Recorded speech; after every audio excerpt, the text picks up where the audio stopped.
Baik, Assalamualaikum warahmatullahi wabarakatuh. Waalaikumsalam warahmatullahi wabarakatuh. Ibu-ibu rekan masyarakat yang kami hormati, pada kesempatan pagi ini kita akan mendengarkan diseminasi tentang budaya positif yang akan dipaparkan oleh Bu Diah Mawarsari sebagai CDP Angkatan 11 dari Kabupaten Batang. Kepada beliau, Ibu Diah Mawarsari, waktu dan tempat kami persilakan.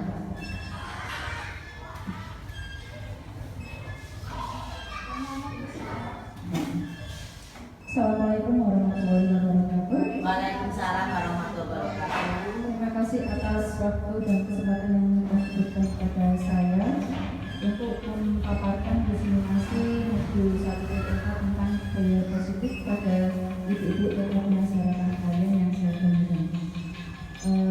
Pertama-tama saya ingin menyampaikan pemaparan tentang modul 1.4 budaya positif ini yang semoga nantinya kita bisa mengambil ilmu dari pemaparan yang saya presentasikan nanti ini. Terima kasih, saya mulai. Diseminasi modul 1.4 budaya positif. Diah Mawarsari dari CGP Angkatan 11 Kabupaten Batang. Apa itu budaya positif? Budaya positif adalah nilai-nilai, keyakinan-keyakinan dan kebiasaan-kebiasaan di sekolah yang berpihak pada murid agar murid dapat berkembang menjadi pribadi yang kritis, penuh hormat dan bertanggung jawab. Seorang guru yang baik harus memiliki kemampuan dalam mewujudkan budaya positif di sekolah. Budaya positif dapat dijalankan dengan menerapkan konsep-konsep inti seperti disiplin positif, memahami motivasi perilaku manusia berkaitan dengan hukuman dan penghargaan, posisi kontrol seseorang, pembuatan keyakinan sekolah atau kelas, dan penerapan segitiga resolusi dalam penyelesaian masalah. Disiplin positif. Cara penerapan disiplin positif yaitu mengajarkan anak bertanggung jawab dan menumbuhkan disiplin diri berdasarkan nilai kebajikan. Disiplin positif ini lebih ke arah disiplin diri yang dapat mengontrol diri dalam melakukan segala tindakan. Dalam disiplin positif ini, anak-anak memahami dan mengerti berdasarkan motivasi intrinsik. Motivasi intrinsik itu motivasi dari dalam diri mereka sendiri, bukan karena paksaan, ujian ataupun hukuman. Contoh nilai kebajikan, ada banyak nilai kebajikan ya Bu, diantaranya peduli, penawaran, kerjasama, keberanian, pengetahuan, usaha, keluasan, fleksibilitas, berorganisasi, kesabaran, kebutuhan hati, kehormatan, memiliki rasa humor, berinisiatif, integritas, pemecahan masalah, sumber pengetahuan, tanggung jawab, dan persahabatan. Motivasi perilaku manusia. Motivasi perilaku manusia yaitu yang pertama, untuk menghindari ketidaknyamanan atau hukuman. Yang kedua, untuk mendapatkan imbalan, penghargaan ataupun pujian dari orang lain. Yang ketiga, yaitu untuk menjadi orang yang mereka inginkan dan menghargai diri mereka sendiri dengan nilai-nilai kebajikan yang mereka yakini. Motivasi perilaku manusia itu berasal dari motivasi internal atau intrinsik tadi, yaitu untuk menjadi orang yang mereka inginkan dan menghargai diri sendiri dengan nilai-nilai yang mereka yakini, yang mana mereka lakukan itu untuk menghindari hukuman dan penghargaan berlebihan agar meminimalisir motivasi eksternal dalam diri murid.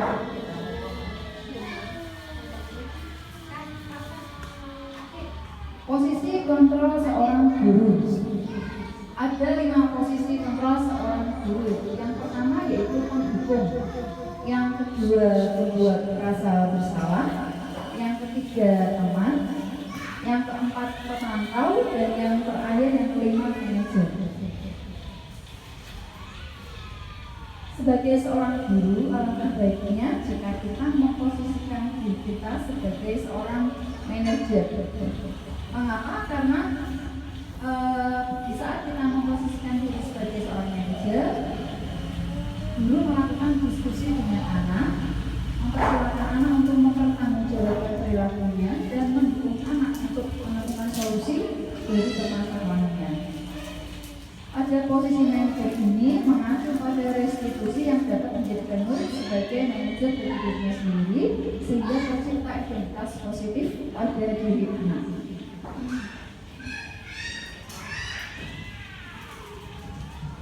Keyakinan sekolah atau kelas.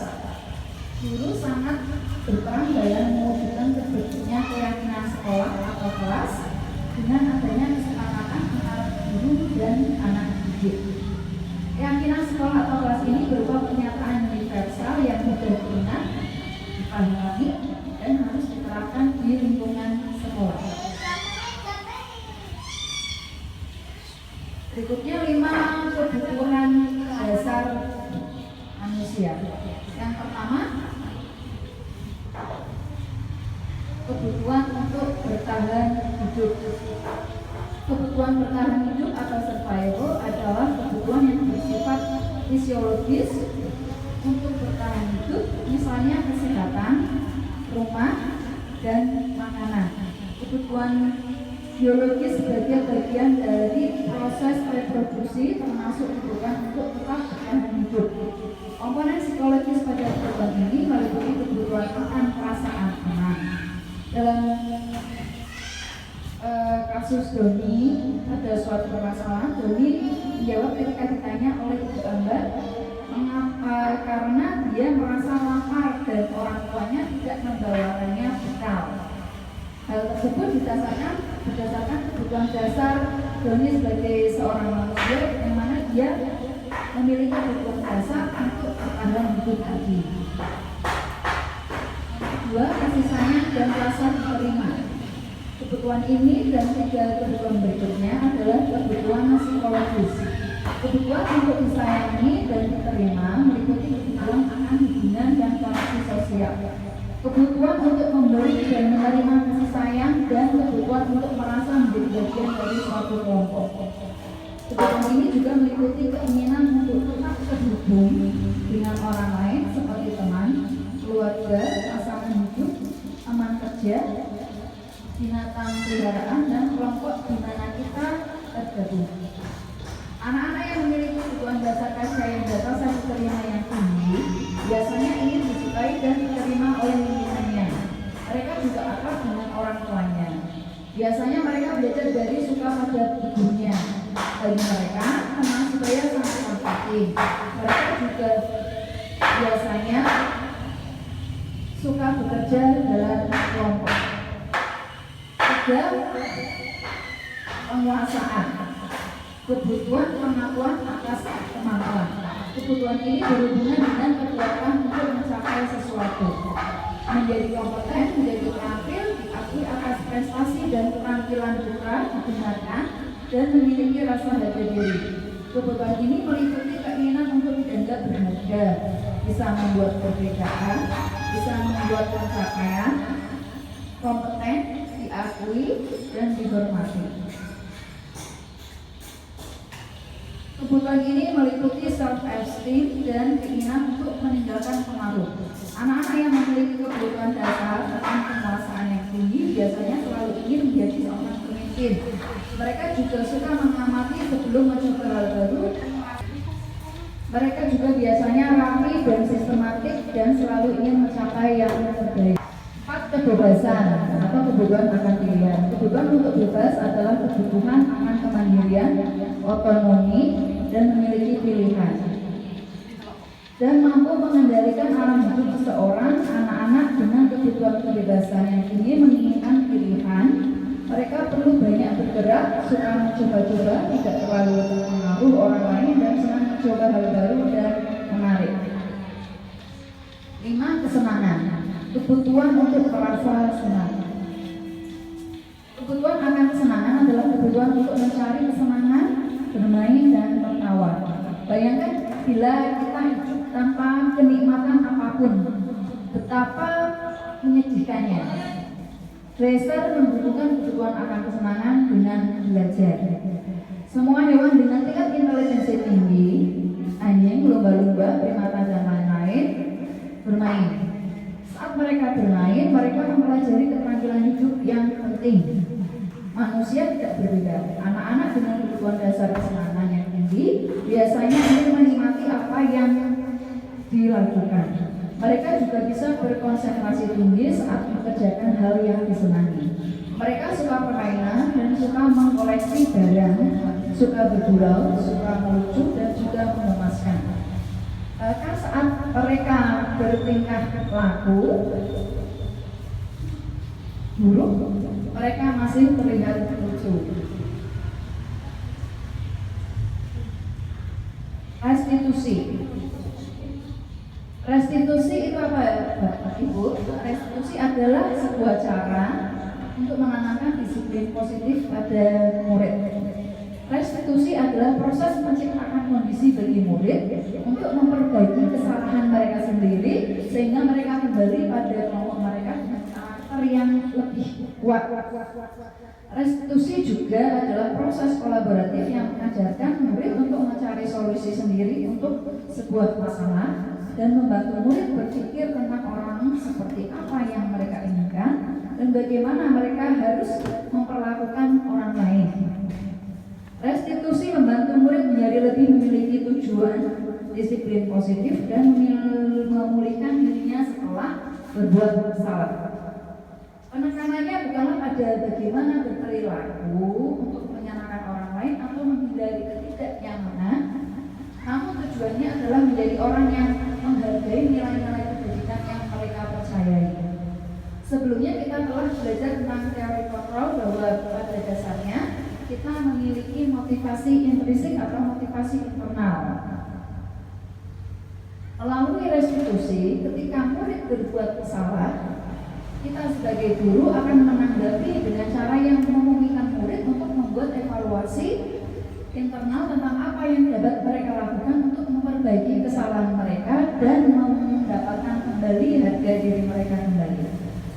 Restitusi menguntungkan korban, tapi juga menguntungkan orang yang telah berbuat salah. Ini sesuai dengan prinsip dari teori kontrol William Glaser tentang solusi menang-menang. Ada peluang luar biasa bagi murid untuk bertumbuh ketika mereka melakukan sebuah kesalahan, bukankah pada hakikatnya begitulah cara kita belajarnya.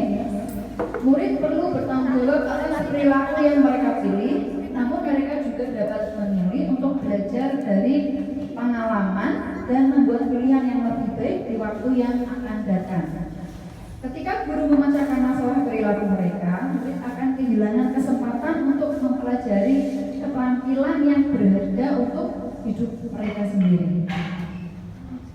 Ciri-ciri restitusi yang membedakannya dengan program disiplin yang lain. Yang pertama, restitusi bukan untuk menebus kesalahan mereka, namun belajar dari kesalahan mereka.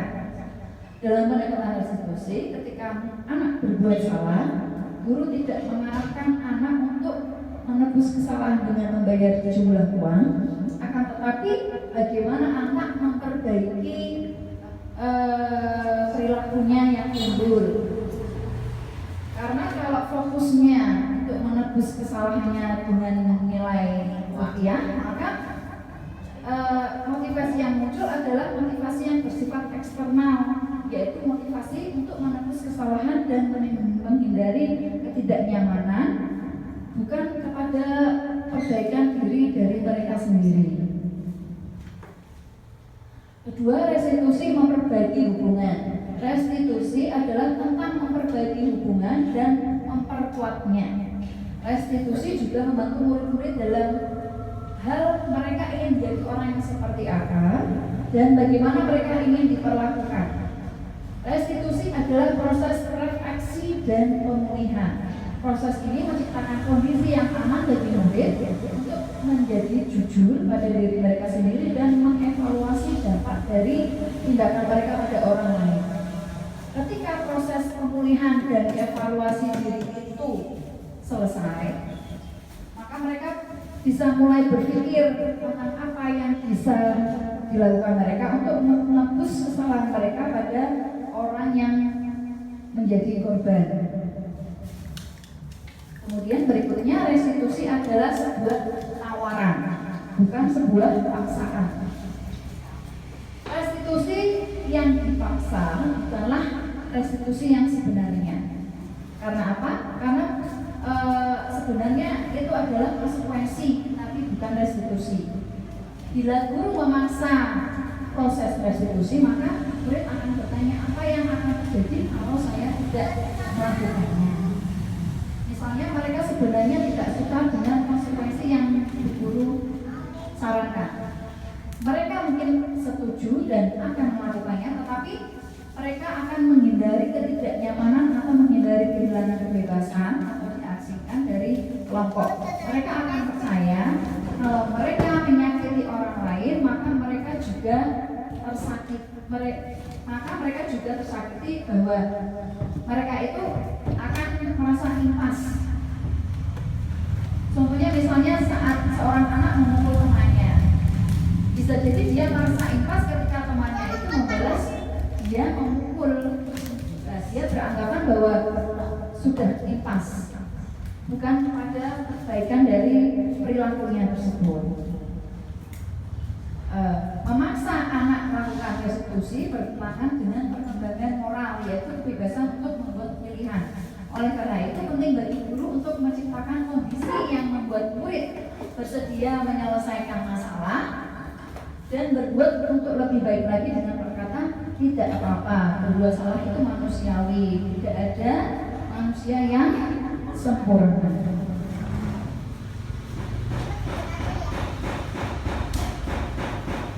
Restitusi menuntut untuk melihat ke dalam diri. Dalam proses restitusi, kita akan melihat adanya ketidakselarasan antara tindakan murid yang berbuat salah dengan keyakinan mereka tentang orang seperti apa yang mereka inginkan. Untuk membimbing proses pemulihan diri, guru bisa bertanya pada mereka. Contohnya seperti pertanyaan, kamu ingin menjadi orang yang seperti apa? Kemudian, apa yang kamu percaya tentang bagaimana orang harus memperlakukan orang lain? Bagaimana kamu mau diperlakukan ketika kamu berbuat salah? Itu contohnya. Kita tidak ingin menciptakan rasa bersalah pada diri anak dengan bertanya seperti itu. Bila guru melihat anak bersalah di wajah murid, maka guru harus cepat-cepat mengatakan tidak apa-apa kok berbuat salah. Ketika murid sudah dibimbing untuk mengeksplorasi seperti apa yang mereka inginkan, guru bisa mulai bertanya tentang kejadiannya.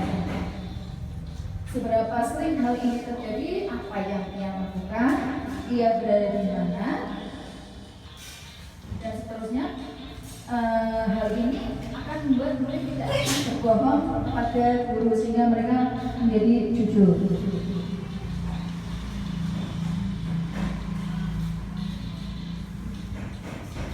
Kemudian restitusi mencari kebutuhan dasar yang mendasari tindakan. Intinya alasan mereka yang membuat mereka berperilaku demikian. Untuk berpindah dari evaluasi diri ke restitusi diri. Kemudian restitusi mencari kebutuhan dasar yang mendasari tindakan. Untuk berpindah dari evaluasi diri ke restitusi diri, penting bagi seorang murid untuk memahami dampak dari tindakannya pada orang lain. Kalau murid paham bahwa setiap orang memiliki kebutuhan dasar untuk dipenuhi, hal ini akan sangat membantu. Sehingga ketika murid melakukan sebuah kesalahan, mereka akan menyadari bahwa kebutuhan apa yang sedang mereka juga penuhi. Demikian juga dengan kebutuhan orang lain. Untuk membantu murid mengenali kebutuhan dasarnya, guru bisa meminta mereka mengenali perasaan mereka. Perasaan sedih, perasaan kesepian menunjukkan adanya kebutuhan cinta dan kasih sayang yang tidak dipenuhi. Perasaan dipaksa atau terlalu banyak beban menunjukkan bahwa mereka butuh kebebasan. Perasaan takut, lelah, kelaparan menunjukkan bahwa mereka merasa tidak aman. Perasaan bosan itu menunjukkan bahwa tidak terpenuhinya kebutuhan mereka akan kesenangan. Restitusi diri adalah cara yang paling baik. Dalam restitusi diri, murid belajar untuk mengubah kebiasaan dan kecenderungan untuk mengomentari orang lain menjadi mengomentari diri sendiri.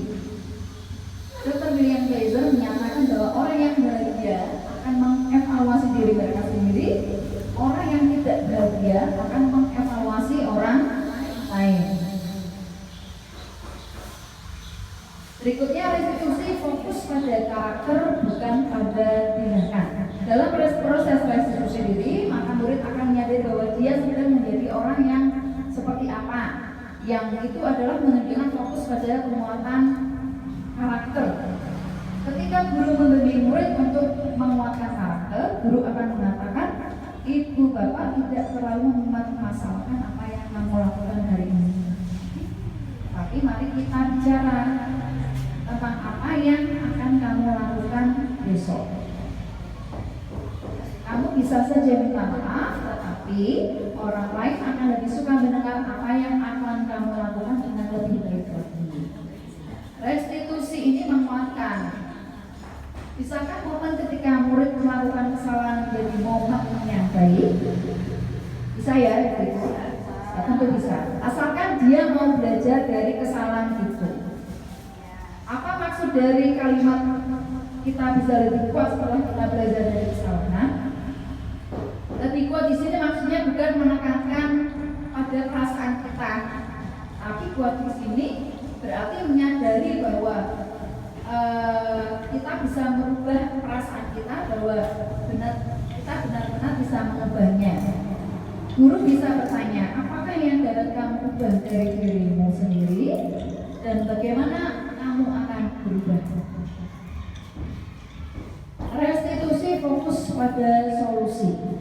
Dalam restitusi, guru menstabilkan identitas murid dengan mengatakan kita tidak fokus pada kesalahan. Bapak Ibu tidak tertarik untuk mencari siapa yang benar dan siapa yang salah. Restitusi mengembalikan murid yang berbuat salah pada kelompoknya.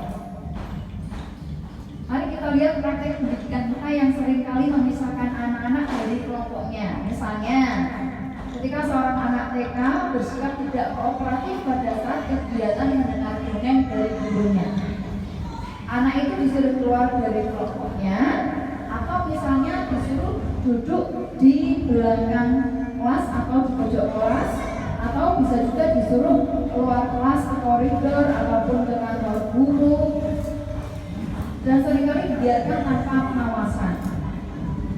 Kalau ada anak remaja nakal, orang tua menyuruh mereka pergi dari rumah. Padahal kalau mereka jauh dari orang tuanya, orang tuanya jadi tidak bisa mengajari mereka, dan mereka tidak belajar pada nilai-nilai kebajikan. Kalau mereka tidak belajar, bagaimana nasib generasi kita ke depan? Kalau kita menjauhkan remaja kita, maka mereka akan putus.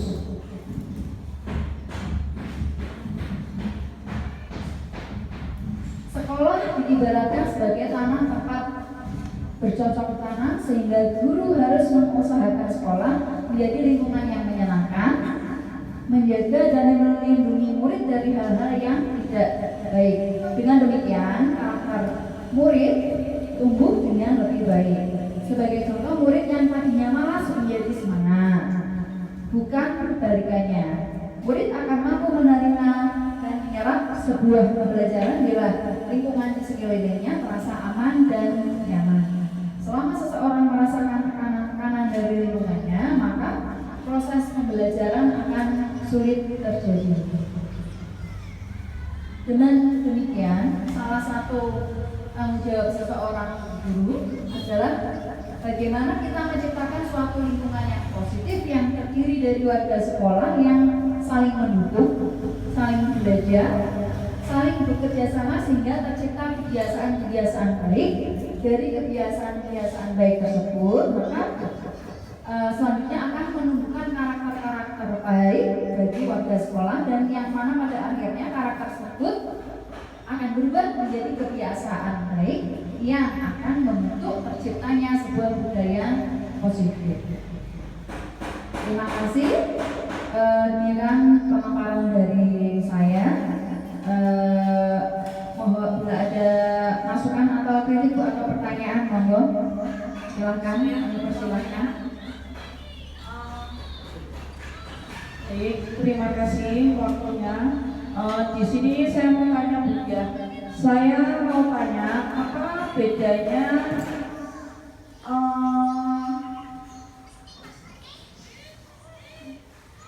bedanya antara keyakinan kelas dan peraturan kelas?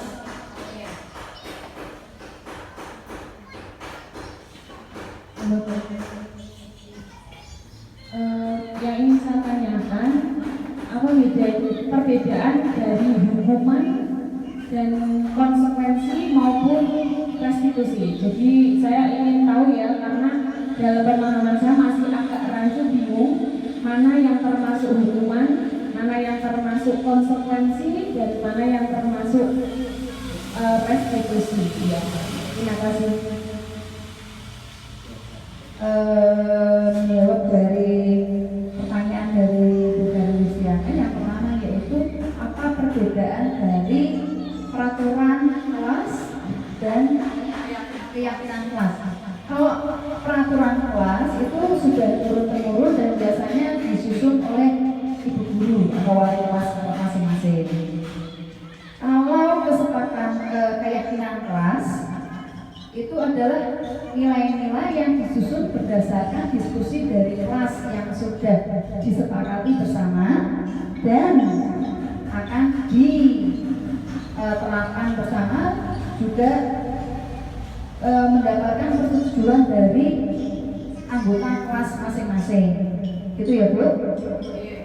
Kalau peraturan kelas itu biasanya yang membuat dari ibu sendiri, dan anak harus mematuhi peraturan tersebut. Kalau kesepakatan kelas atau keyakinan kelas itu berarti keyakinan tersebut didiskusikan, yang mana asalnya dari murid itu sendiri atau dari anak didik, yang disusun kemudian menjadi sebuah keyakinan kelas yang harus dipatuhi oleh warga dari kelas masing-masing. Begitu Bu Ferry? Ya, terima kasih. Monggo baik. Ingin memberikan tanggapan ya dan menambahkan, keyakinan kelas itu yang membedakan adalah juga adanya, selain keterlibatan siswa di dalam merumuskan itu, yang kedua adalah adanya nilai-nilai kebajikan. Jadi nilai-nilai itu merupakan suatu nilai yang harus disepakati dan yang kita harapkan melekat pada diri anak, sehingga nilai-nilai tadi hendaknya dikuatkan lewat keyakinan kelas. Berbeda dengan peraturan sekolah, ketika peraturan sekolah adalah sesuatu yang aturan yang dirumuskan oleh sekolah dan mungkin belum mengandung nilai kebajikan, meskipun tersirat tapi tidak tersurat. Tapi berbeda dengan keyakinan kelas. Keyakinan kelas harus tersurat nilai kebajikan yang ingin kita kuatkan di diri anak. Gitu. Terima kasih. Terima kasih masukannya Bu Ayu. Kemudian menanggapi pertanyaan dari Bu Ayu, perbedaan dari hukuman, konsekuensi, dan restitusi. Gitu loh. Oke. Kalau menurut saya, hukuman itu lebih ke fisik atau yang lebih cenderung ke negatif. Misalnya seperti anak terlambat ke sekolah, kemudian dia mendapatkan hukuman, misalnya berlari mengelilingi lapangan 3 kali. Itu lebih kepada hukuman. Sedangkan misalnya konsekuensi, misalnya seorang anak menumpahkan gelas yang ada airnya, misalnya menumpahkan teh, gitu ya. Berarti dia mendapatkan konsekuensi harus membersihkan lantai. Lebih kepada bagaimana dia mengatasi masalah karena perilakunya tersebut. Kalau restitusi berarti dia melakukan perbaikan atas perilakunya, yang mana dia mempunyai alasan tersendiri bagi mengapa dia melakukan perilaku tersebut, mengapa dan alasan apa yang dia mendasari berperilaku demikian, sehingga keesokan harinya dia bisa memperbaiki atau menemukan solusi atas perilakunya tersebut, hingga suatu saat ketika dia menemui masalah yang sama, dia bisa berintrospeksi dan melakukan perbaikan atas perilakunya sendiri. Jadi ada kesadaran dari Ya, ada motivasi dari dirinya sendiri untuk melakukan perbaikan, bukan karena paksaan atau karena penghargaan atau pemujian, lebih dari kesadaran atas dirinya sendiri untuk memperbaiki perilakunya. Ada yang lain, Bu?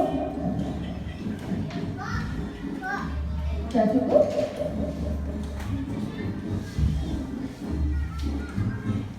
Assalamualaikum, terima kasih. Di sini saya mau bertanya, apakah keyakinan kelas itu sama dengan kesepakatan kelas?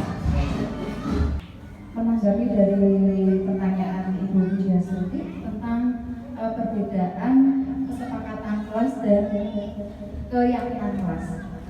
Kalau menurut saya kesepakatan kelas itu dari hal-hal yang sudah disepakati bersama oleh anak-anak, dari nilai-nilai pendidikan yang didapat berdasarkan hasil diskusi itu menjadi sebuah kesepakatan kelas.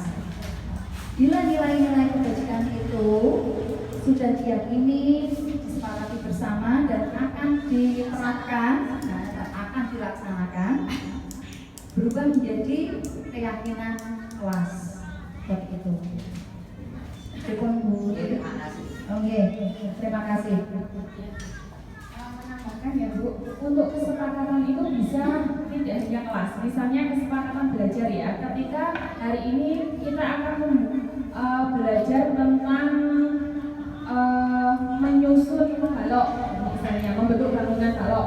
Terus kita ada kesepakatan bersama antar murid. Anak-anak, hari ini kita belajar balok, kita punya kesepakatan satu, apa ya? Tidak boleh melempar balok, tidak boleh membuang balok sembarangan kayak gitu, atau tidak boleh mencoret-coret balok itu.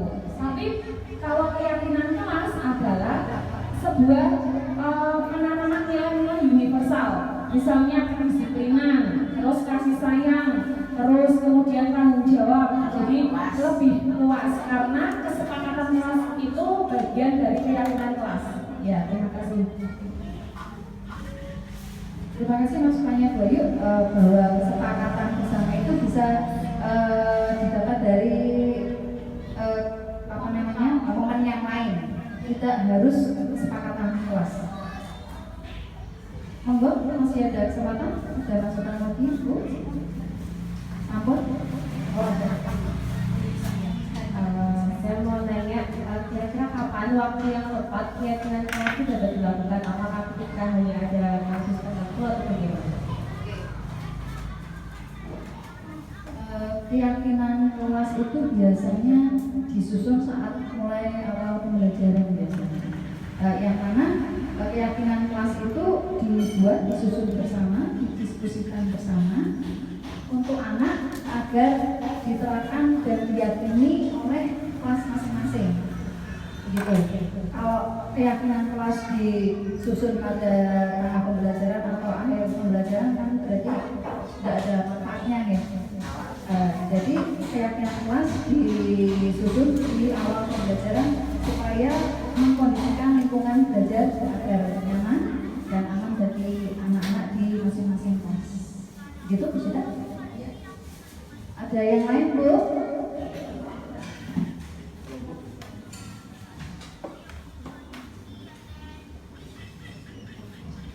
Assalamualaikum warahmatullahi wabarakatuh. Ini masalah restitusi Bu ya. Ketika restitusi itu kan sudah dari kebiasaan ya, kebiasaan untuk menanamkan disiplin pada murid. Karena sudah kebiasaan, mungkin di sekolah kan kita ketemunya cuma berapa jam ya. Untuk mengubah kebiasaan tadi itu bagaimana? Apakah dari pihak sekolah punya orang tua parenting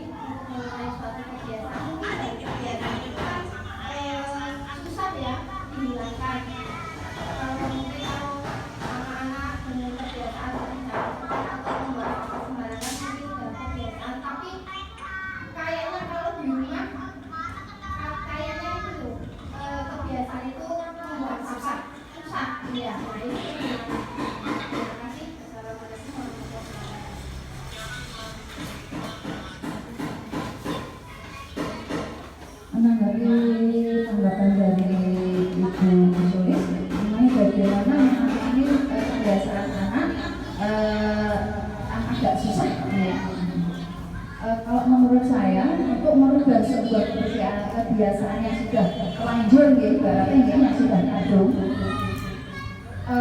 bila di sekolah ibu guru di sekolah bisa melakukan yang pertama ya, bisa melakukan kegiatan parenting, intinya untuk menyelaraskan antara pandangan dari ibu guru dan pandangan dari wali murid atau dari orang tua, bahwa pembiasaan yang dilakukan di sekolah dan di rumah alangkah lebih baiknya bila diselaraskan, bila ingin melakukan perubahan yang signifikan, artinya yang benar-benar nanti bisa ada hasilnya ya.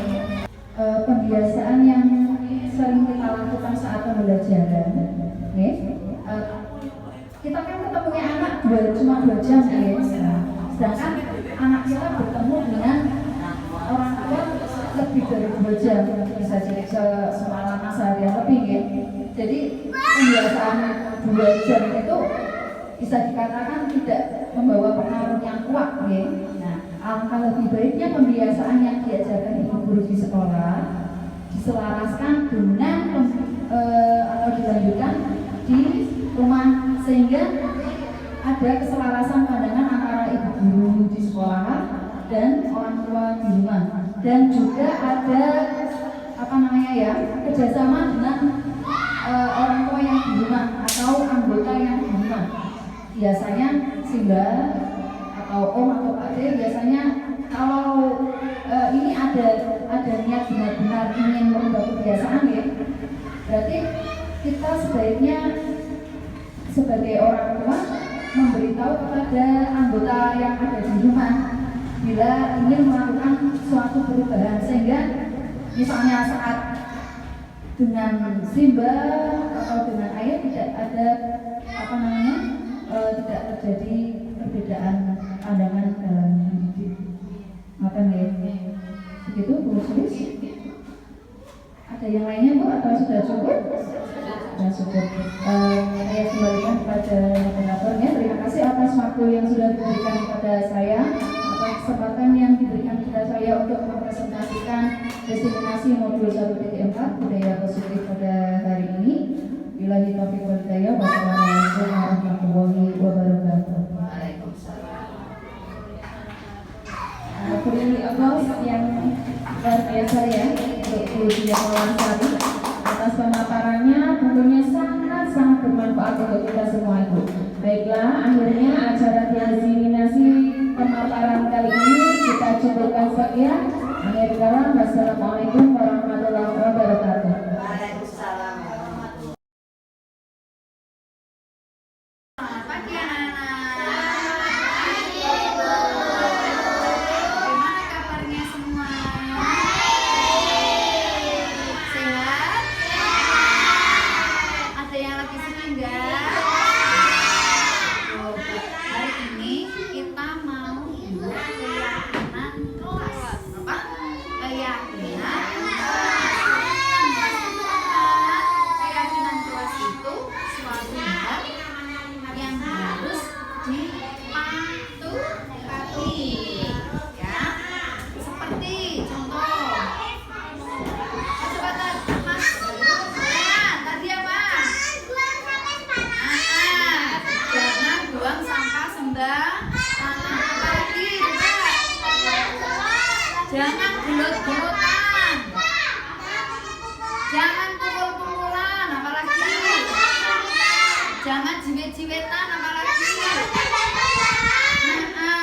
terus jangan tendang-tendangan.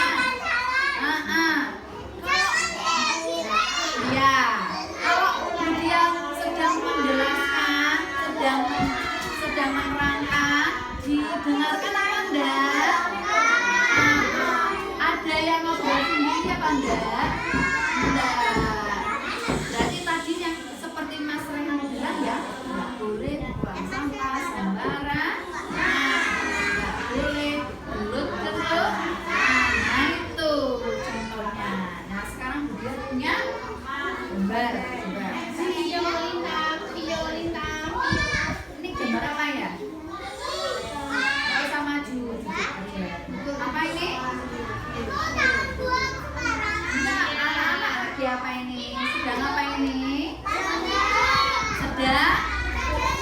belajar, mendengarkan buku guru. Ya, ada yang ngobrol sendiri apa enggak? Ada yang mainan sendiri apa enggak? Nih, ada lagi. Apa ini? Oh iya, buang sampahnya benar. Gak boleh buang sampah sembarang. Nah, gambarnya tempat sampah. Iya. Mbak, ini ada gambarnya. Senyum, senyumnya mana? Sapa, sapa itu apa sih sapa? Assalamualaikum. Senyum, sapa, salam. Salam itu assalamualaikum. Mengucapkan salam. Sopan. Sopan itu apa? Sopan itu berarti apa? Contohnya, kalau mau masuk kelas, saling dulu sama guru. Tidak boleh ngomongnya saru. Tidak boleh ngomong kasar. Itu sopan. Ya, Mas kasar dulu sedikit, Mas. Nah ini, Mas Rehan tadi bilangnya apa ini? Tidak boleh. Mas Rehan, apa ini Mas Rehan? Rehan, Rehan. Nih, Pak, tidak boleh ngebut terus. Nanti dipanggil satu-satu sama guru.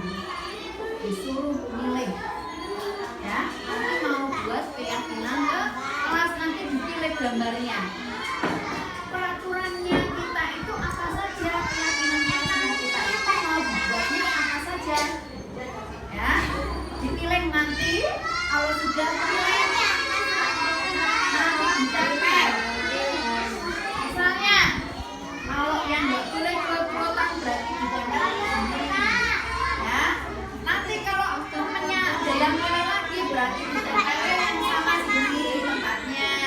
Ya, kalau ada lagi yang pilih tidak boleh buang sampah sembarangan, taruhnya di atas sana. Apa di sini berarti nanti kalau ada yang sama berarti nempelnya tempatnya sama. Bisa? Bisa. Berat. Siapa dulu ya? Ambil dulu. Mas Apin. Apin. Mana coba ini? Maju ya, maju. Mas Apin maju. Apinnya yang mana?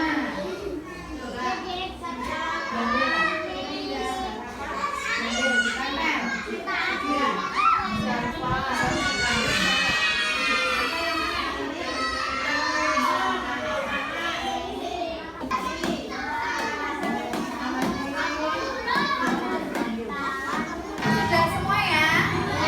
Semua ya? Sekarang dilihat. Yang ini berarti apa? Tidak boleh ngobrol sendiri. Ini apa berarti ini? Tidak boleh pukul-pukulan. Ini tidak boleh sembarangan buang sampah. Kalau ini tidak boleh tidak boleh mainannya dilempar-lempar. Kalau ini tidak boleh berkata kasar. Coba dari gambar ini ya, tadi kan ada kata-katanya tidak boleh, jangan ya. Terus ini mau dirubah kita bareng-bareng jadi kalimat yang positif. Kalau jangan buang sampah sembarangan, dirubah jadi apa coba?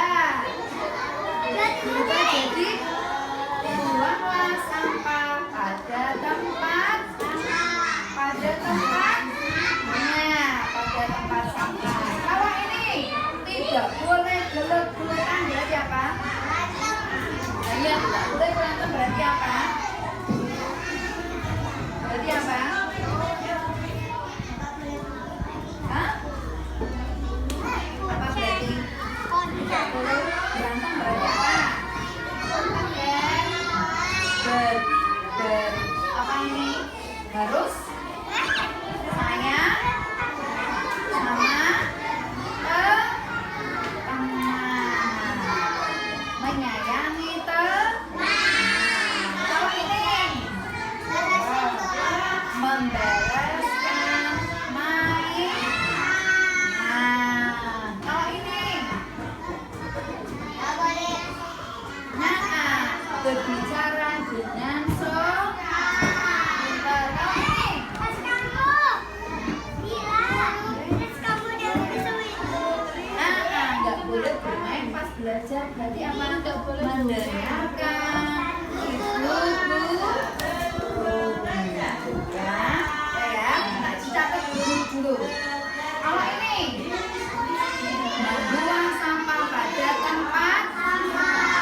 Ayo, sekarang dilihat. Ya, ini sudah dirubah jadi kalimat positif. Membuang sampah pada tempatnya, membereskan main. Nah, makasih menyayangi teman, tidak boleh gelut-gelut. Mendengarkan buku, berbicara sopan. Nah, sekarang mau dirubah lagi. Jadi nilai-nilai kebajikan, jadi kalimat nilai-nilai kebajikan benar. Kalau buang sampah pada tempatnya, yang pertama itu berarti menjaga apa? Menjaga apa? Menjaga kebersihan kita. Menjaga kebersihan, ya. Yang kedua ini membereskan mainan, berarti apa? Berarti apa? Bertanggung jawab.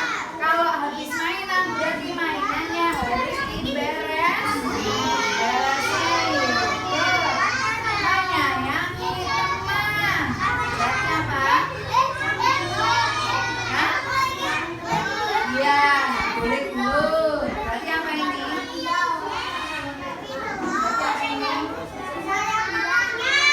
Iya, sayang temannya. Sayang temannya. Berarti apa, saudara? Saling menghormati. Nggak boleh gelut-gelut. Nah, kalau mendengarkan guru berarti apa coba? Sama ya. Saling menghormati. Menghormati siapa berarti? Bu guru. Kalau berbicara sopan berarti apa?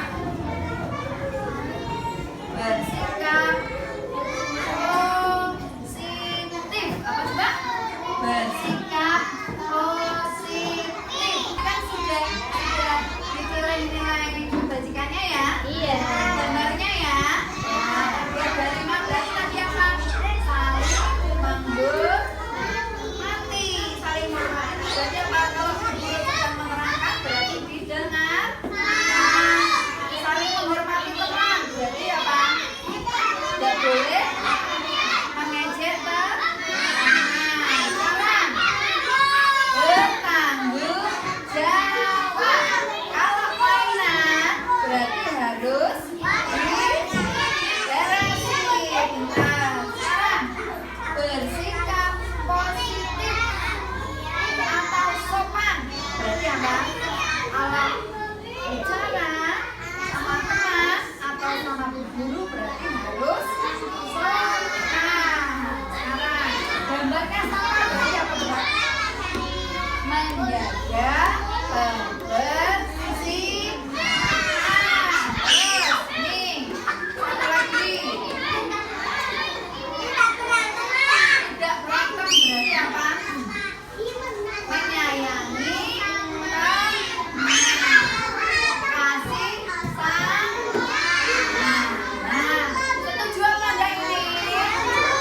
Berarti kalau sudah dibuat ini berarti anak-anak, halo, halo, halo. Berarti kalau sudah dibuat keyakinan kelas, berarti apa ini? Satu, kalau mainan berarti harus diberesin. Kalau guru sedang menerangkan berarti harus didengar. Nah, ya kalau bicara berarti harus sopan. Berarti nggak boleh apa ini? Boleh boleh harus menyayangi teman.